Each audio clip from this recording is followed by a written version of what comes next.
गणेश भगवान की जय। श्रीमद् भगवद गीता के 9वें अध्याय का महात्म्य। महादेव जी कहते हैं, पार्वती, अब मैं आदर पूर्वक 9वें अध्याय के महात्म्य का वर्णन करूँगा। तुम स्थिर होकर सुनो। नर्मदा के तट पर माहिष्मती नाम की एक नगरी है। वहाँ माधव नाम के एक ब्राह्मण रहते हैं, जो वेद वेदांगों के तत्वज्ञ और समय समय पर आने वाले अतिथियों के प्रेमी थे। उन्होंने विद्या के द्वारा बहुत धन कमाकर एक महान यज्ञ का अनुष्ठान आरंभ किया। उस यज्ञ में बलि देने के लिए एक बकरा मंगाया गया। जब उसके शरीर की पूजा हो गई, तब सबको आश्चर्य में डालते हुए उस बकरे ने हंसकर उच्च स्वर से कहा, ब्राह्मण, इन बहुत से यज्ञों द्वारा क्या लाभ है? इनका फल तो नष्ट हो जाने वाला है तथा ये जन्म, जरा और मृत्यु के भी कारण है। यह सब करने पर भी मेरी जो वर्तमान दशा है, इसे देख लो। बकरे के इस अत्यंत कौतूहलजनक वचन को सुनकर यज्ञ मंडप में रहने वाले सभी लोग बहुत ही विस्मित हुए। तब वे यजमान ब्राह्मण हाथ जोड़ अपलक नेत्र से देखते हुए बकरे को प्रणाम करके श्रद्धा और आदर के साथ पूछने लगे। ब्राह्मण बोले, आप किस जाति के थे? आपका स्वभाव और आचरण कैसा था तथा किस कर्म से आपको बकरे की योनि प्राप्त हुई? यह सब मुझे बताइए। बकरा बोला, ब्राह्मण, मैं पूर्व जन्म में ब्राह्मणों के अत्यंत निर्मल कुल में उत्पन्न हुआ था। समस्त यज्ञों का अनुष्ठान करने वाला और वेद विद्या में प्रवीण था। एक दिन मेरी स्त्री ने भगवती दुर्गा की भक्ति से विनम्र होकर अपने बालक के रोग की शांति के लिए बलि देने के निमित्त मुझसे एक बकरा मंगाया।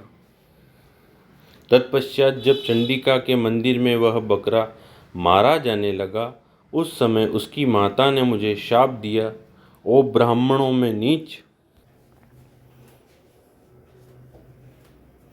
पापी, तू मेरे बच्चे का वध करना चाहता है, इसीलिए तू भी बकरे की योनि में जन्म लेगा।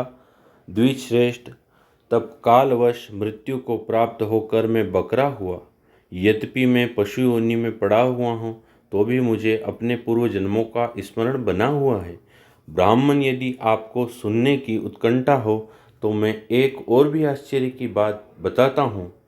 कुरुक्षेत्र नामक एक नगर है जो मोक्ष प्रदान करने वाला है।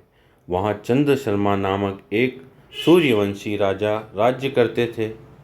एक समय जब कि सूर्य ग्रहण लगा था, राजा ने बड़ी श्रद्धा के साथ कालपुरुष का दान करने की तैयारी की। उन्होंने वेद वेदांतों के पारगामी एक विद्वान ब्राह्मण को बुलवाया और पुरोहितों के साथ वे तीर्थ के पावन जल से स्नान करने को चले। तीर्थ के पास पहुंचकर राजा ने स्नान किया और 2 वस्त्र धारण किए। फिर पवित्र एवं प्रसन्नचित होकर उन्होंने श्वेत चंदन लगाया और बगल में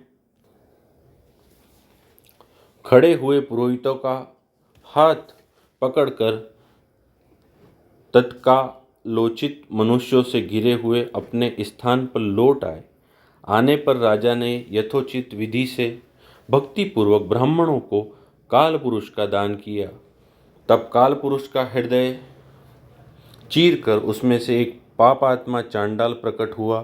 फिर थोड़ी देर के बाद निंदा भी चंडालिका का रूप धारण करके कालपुरुष के शरीर से निकली और ब्राह्मण के पास आ गई। इस प्रकार चांडालों की वह जोड़ी आंखें लाल किए निकली और ब्राह्मण के शरीर में हठात प्रवेश करने लगी। ब्राह्मण मन ही मन गीता के 9वें अध्याय का जप करते थे और राजा चुपचाप यह सब कौतुक देखने लगे। ब्राह्मण के अंतःकरण में भगवान गोविंद शयन करते थे। वे उन्हीं का ध्यान करने लगे। ब्राह्मण ने जब गीता के 9वें अध्याय का जप करते हुए अपने आश्चर्यभूत भगवान का ध्यान किया, उस समय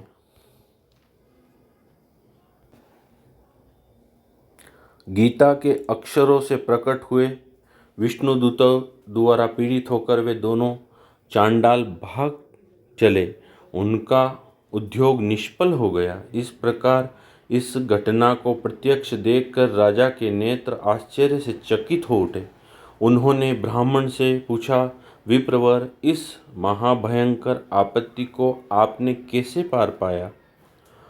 आप किस मंत्र का जप, किस देवता का स्मरण कर रहे थे? वह पुरुष तथा वह स्त्री कौन थी? वे दोनों कैसे उपस्थित हुए? फिर वे शांत कैसे हो गए? यह सब मुझे बतलाइए। ब्राह्मण ने कहा, राजन, चांडाल का रूप धारण करके भयंकर पाप ही प्रकट हुआ था तथा वह स्त्री निंदा की साक्षात मूर्ति थी। मैं इन दोनों को ऐसे ही समझता हूँ। उस समय में गीता के 9वें अध्याय के मंत्रों की माला जपता था। उसी का महात्म्य है कि सारा संकट दूर हो गया। महीपते मैं नित्य ही गीता के 9वें अध्याय का जप करता हूँ। उसी के प्रभाव से प्रतिग्रह जनित आपत्तियों के पार हो सका हूँ। यह सुनकर राजा ने उसी ब्राह्मण से गीता के 9वें अध्याय का अभ्यास किया। फिर वे दोनों ही परम शांति मोक्ष को प्राप्त हो गए। यह कथा सुनकर ब्राह्मण ने बकरे को बंधन से मुक्त कर दिया और गीता के 9वें अध्याय के अभ्यास से परम गति को प्राप्त किया। श्री कृष्णं शरणं मम, श्री कृष्णं शरणं मम, श्री कृष्णं शरणं मम। ओम श्री परमात्मने नमः।